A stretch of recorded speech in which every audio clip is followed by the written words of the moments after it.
So, all right, today's lesson 3.5, as it says up here, how well does the line fit our data, computer outputs? Really, this is going to be in 3.6, the computer output part. But how well does our line actually fit the data? Well, we've been so far doing scatter plots, looking at it and saying, well, boy, those points look pretty close or they look far away. We get a correlation coefficient to help us measure the strength. But what can happen is we can actually get correlation coefficients that are really, really strong. However, another type of graph other than a linear equation could actually fit the data better. Likewise, okay, what we can do is we can start to take a look at this concept of what we were talking about on Friday, and that is a residual. So just to review Friday, a residual is your observed y minus your predicted y. Basically taking a look at how far is each of your observed y values away from your predicted equation. So what we can start to do is we can take a look at what's called a residual plot. A residual plot is simply a scatter plot where you're going to graph the residuals on the y-axis against the explanatory variable or your x variable, whatever that's defined as x. What we want to do is we want to take a look at what do the residuals look like. Now, what we hope happens is that when we graph a residual plot, we hope that it shows no obvious pattern. If it shows no obvious pattern, then the linear equation is a good model for the data. So what happens down here, I actually have two residual plots. Okay? So here we have, our x-axis here, it says non-exercise activity versus our residual. If the data is scattered, so we have points above and points below, and there seems to be no pattern to it whatsoever, this graph would tell us, so we'd have no pattern, so therefore our line is a good fit. Or we could say our least square regression equation is a good fit. But sometimes what can happen is your residual plot will actually give you some sort of pattern. Like on this one, you definitely got a pattern going on. It's starting to look like, say that again? Parabola. A parabola. Parabola. Okay? So, if it starts to look like a parabola or some curve shape or some sort of obvious pattern. So here we have our pattern. What it's saying is our line is not a good fit.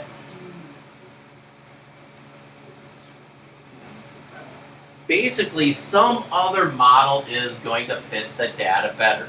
More than likely some sort of curve model. It might be exponential, it might be power, it could be all sorts of models. And that happens mainly because what will happen, like this one here, if we think about how our residuals work, if I have data that definitely has like a curved pattern to it, the line of best fit might look something like this. We put another data point there. Notice how the residual here is above, above, then below, below, below, below, above, above. So if I were to graph that residual, be above, above, a little below, a little bit more, a little bit more, a little bit less. Notice how I start to get this curve-like pattern. So even though the line might look like it fits the data well, if I draw with a different color, you can start to almost connect these points with some sort of maybe exponential graph. So that's how the residual helps us determine this. Now, graphing your residuals or creating a residual plot takes a little bit of work. If you were to try to do one of these by hand, one of the things you would have to do is you would have to calculate out this residual value for every single data point. So if you have 10 to 15, 20 data points, you'd have to do that basic calculation 15 to 20 times. So the question becomes, is there at least a little bit of a faster way of doing it? And guess what the answer is? No. No, I surprise you. Yes, there is a way to do it faster. So thank goodness we don't have to plug in our x value into the regression equation, get the predicted value, and then subtract it from the observed. So we're going to let the technology help us. So here are the steps for doing a residual plot. So what we're going to do is we're going to do these steps together with the problem that's on the next page. So for a minute right now, let's take out your calculator. So it says, in this example, it says, using the data from Mr. Bartz's Hot Wheel experiment, create a residual plot to see if the least squared regression line is a good fit for the data. So we're going to do this first part on the first half of the area here. So leave a little space over on the other side here to do the second piece. So the first step that it says on the previous page is simply enter your data into list 1 and list 2. So this goes back to the Hot Wheel experiment that Mr. Bartz was doing, where he was taking his Hot Wheel down a ramp and looking at the distance in the air that it travels. So take a second, as it says there, go back here to our steps. It says enter the x values in list 1, enter the y values in list 2. I will do the same thing. I believe I already have them in here. Let's slide this over. Stat, edit. There they are.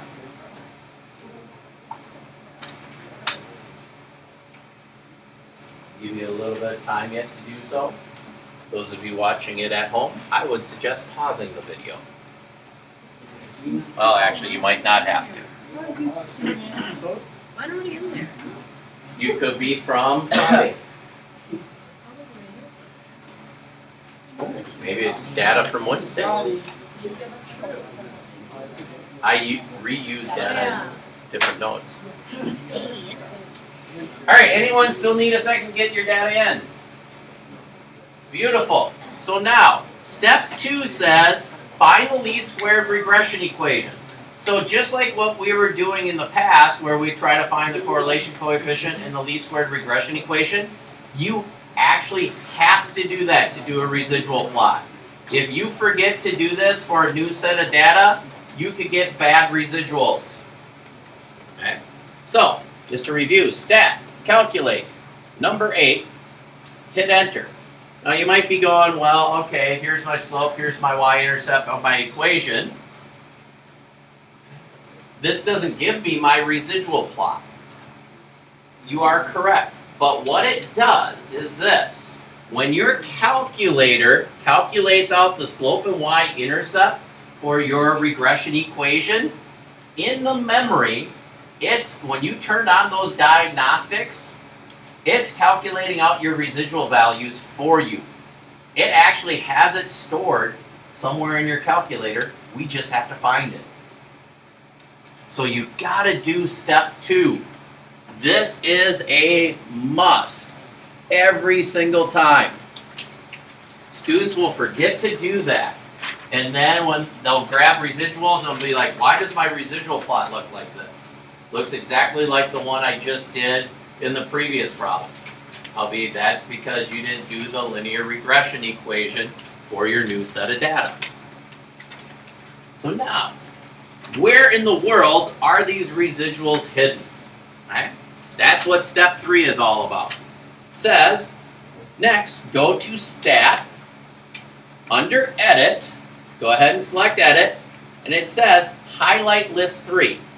Because what I'm going to do is in list 3, I'm going to put every single residual value for all of my points. So now I'm going to let list 3 equal my residuals.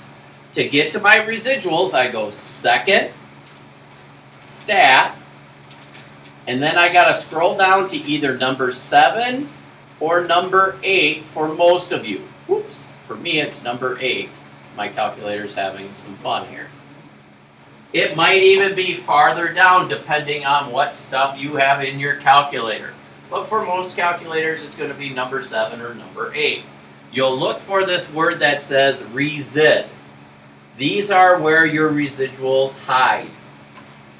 Go ahead and hit enter. When you do, your list 3 should say equals L resid, your list of your residuals.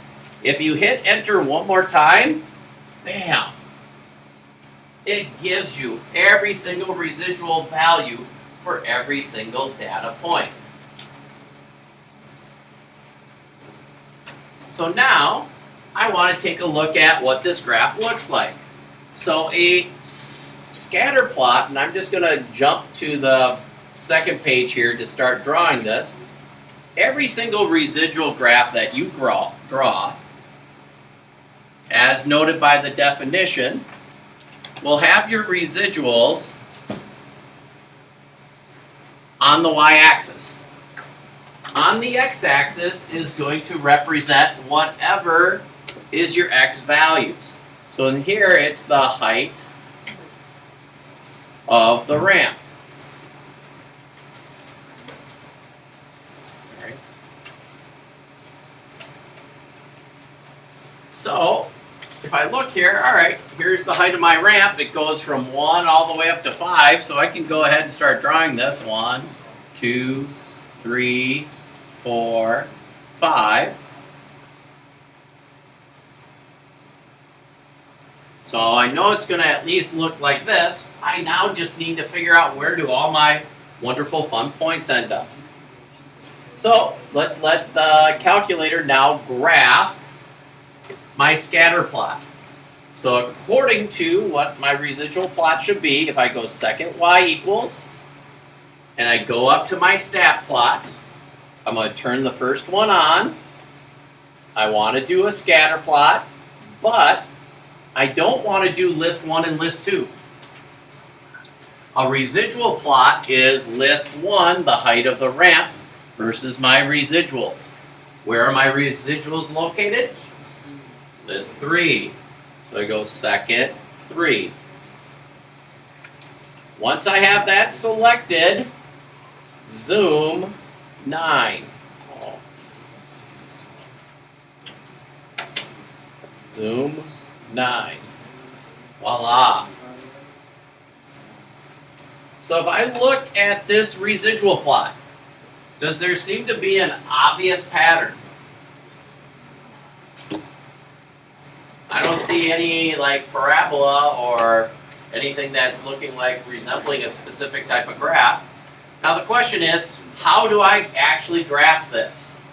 Well, one of the things I can do to help myself sketch it is I can hit my trace key and start to look at the values of these points. So when x is 1, y was 0.84. So what I'm going to do is just kind of scroll along here and see how high and how low do all my values go. So my highest y value was about 1.4. My lowest down here was negative 1.25. So for my residuals here, I'm going to go 0.5, 1, probably go up to here 1.5. And then negative 0.5, negative 1.0, maybe extend that a little bit, negative 1.5.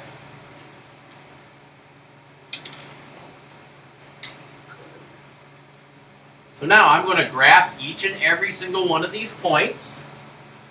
And I'm just going to use my trace feature, and I'm going to start at the very left point and keep on going. So 0.84. So at 1, I'm at 0.84, estimating where that is. Go back to my graph, probably do 2 at a time here. negative 3, 3, and negative 5, 2. So negative 3, 3, negative 5, 2. That way if I grab two of them at a time, I'll save myself a little bit of work. So 0.29 and 0.11. 0.29, 0.11.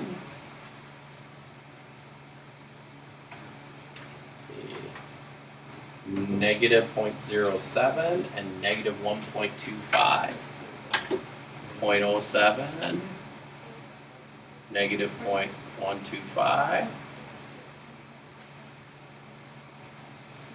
Let's see, then I still have negative 0.4 and 1.37.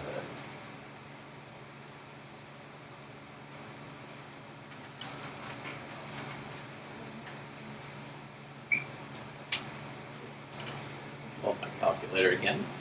So I can just, does now my scatter plot look like what I got from my calculator?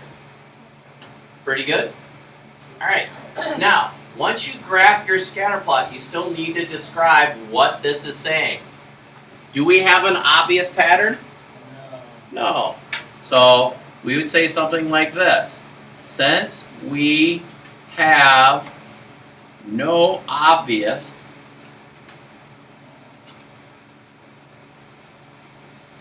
pattern, our least squared regression line is a good fit for our data.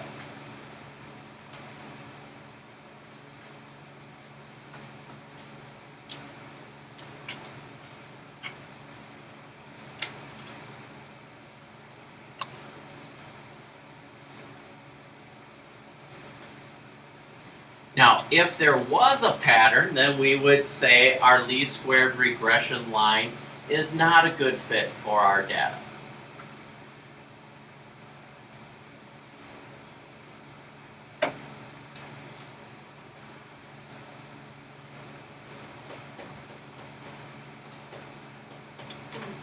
Are we okay with residual plots? Okay. Now, the second part of this question says, find the standard deviation of the residuals and interpret it in context. Okay. So, if I go back a page, below our residual plot here, we have our definition for the standard deviation of our residuals. What the standard deviation of your residuals represent. Okay. If we think about residuals, okay, if we think about what our residuals represent, it represents basically how far is our prediction line away from each observed value. Basically, it's like how far off are we in predicting what we observe. So it's like a prediction error. Standard deviation is like taking an average of that. So a lot of times, what I want you to think of when we talk about the standard deviation of the residuals is our average prediction error. So how do we calculate that out? So S, since it's a standard deviation, we like to use S again, is found by taking the square root of the sum of our residuals squared. Now you might be asking, why are we doing residuals squared? If I go to the next page and go back to my residual graph, if I were to take a look at all of these distances, these are my distances of my residual. Basically, how far away is it from the x-axis?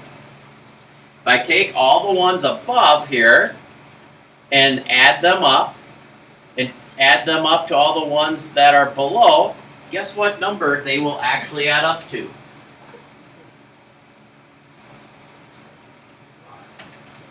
Say that again. Someone actually said it. 0 is correct.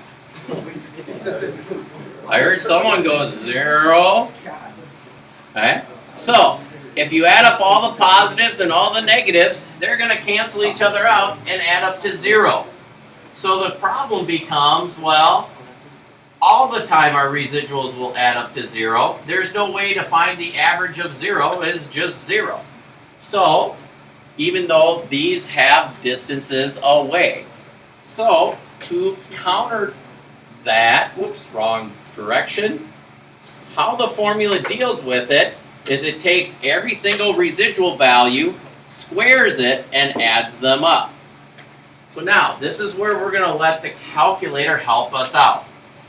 What list is our residuals in? List 3 is equal to our residuals. So I have all those values already in my calculator. Awesome. So now what I'm going to do is I'm going to go like this. One variable statistics on list 3. So in your calculator, go stat, calculate, one variable statistics, but I want to do it on the residuals. Go ahead and hit enter. Now, one of the things to do a little check to help yourselves out is, well, did I actually do my residuals? Well, the mean and the sum of all your values should add up to 0. So these first two numbers here on your screen, the mean of x and the sum of x, should be 0. Is mine here 0? No, bro. Is it really close to 0? Yes, because look, it says e to the negative 13th power. That means you need to move the decimal point to the left 13 spots. Okay? So this happens from time to time due to rounding. Okay? But it's basically 0. Now, look at what the next number is below this. Sum of your x squareds. Ooh. So this would be the sum of the residual values being squared. This is the number we're looking for, 4.8722. So I don't have to take my residual values, square them all individually and add them up. I'll let my calculator do it for me. So we get 4.872 repeating. So this value right here, the sum of the residual squareds, is found by going one variable statistics list 3, and it's the sum of the x squared values. So, to start this formula up on the back page here, my standard deviation equals the square root of 4.872 repeating divided by, and according to our formula, it says to divide it by n minus 2. Whoops. So, if I look, whoops, wrong page. I'll go back page, here, back to the formula. It says to divide it by n minus 2. Well, what does n represent? Numbers. Yeah, number of data points. Because the number of data points, if you're taking an average, you're going to have so many residuals based on how many data points you have. So, in this case, how many data points do I have? 9 of them. Count them up. 2, 4, 6, 8, 9. So 9 minus 2. As I continue this calculation, what's 9 minus 2? 7. So let's calculate this out. Let's slide this over here for a second so you can still see it. Clear my screen. So 4.872 repeating, so I'll just put in a bunch of 2's, divided by 7.696, but that's not my answer because guess what I got to do with it? Square root. Second, pull up the square root symbol, and then go second negative sign. That pulls up the previous answer. Hit enter. I get its value, 0.834. Now, does this value have a unit measurement? What is a residual? What's the definition? Okay, y minus y hat. Does y have a unit measure? Yeah, it does. In this case, it's what? Distance in the air in inches. Okay. So what our standard deviation is, it's our prediction error. So what it says here, and so if we interpret this in context, our least squared regression equation will have an average prediction error of 0.834 inches when predicting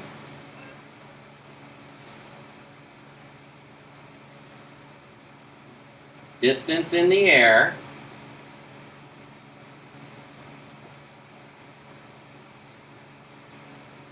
of a Hot Wheel car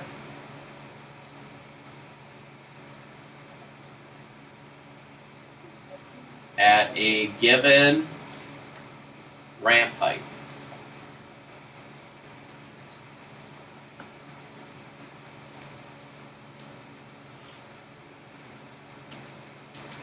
Now you can phrase that the other way by saying, at a given ramp height, the average distance in the air a Hot Wheel car will be off by is 0.834 inches according to our least squared regression equation.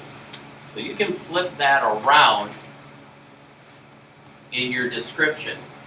But the nuts and bolts of it is that this is a prediction error that for y from your least squared regression equation. All right, how are we doing so far? Oh, we're almost done. We're getting close. All right, so knowing how to do a residual plot, knowing how to calculate out your prediction error or basically your standard deviation of your residuals. The last piece is another factor that can help you determine how good or how reliable is your line of best fit. And this is found by taking what's called the coefficient of determination, otherwise known as R squared. Remember when we were doing the linear regression piece and we'd get not only R, but we would also get R squared. This R squared actually has a specific meaning. It basically tells you what percent of variation occurs amongst the y variables, okay, that can be explained or accounted for by the least squared regression line. This R squared value you change to a percentage between 0 and 100%. Just like R, it has no units. We're not talking inches squared here. It has, like I say, no units whatsoever. So what I tell students to do is to memorize one of these kind of fill-in-the-blank sentences. You will see me use the first one quite a bit. And how you write it is blank percent, that's where your R squared goes. Of the variation in then you got to actually describe what the response variable is in the context of the problem, can be accounted for by the least squared regression line. So to demonstrate that, here we have the example from Mr. Bartz's Hot Wheel problem. So it says, in this Hot Wheel problem, the R squared value was 0.997. Interpret this value in context. So we just fill in the blanks up here. 99.7% of the variation in the distance traveled in the air by the Hot Wheel car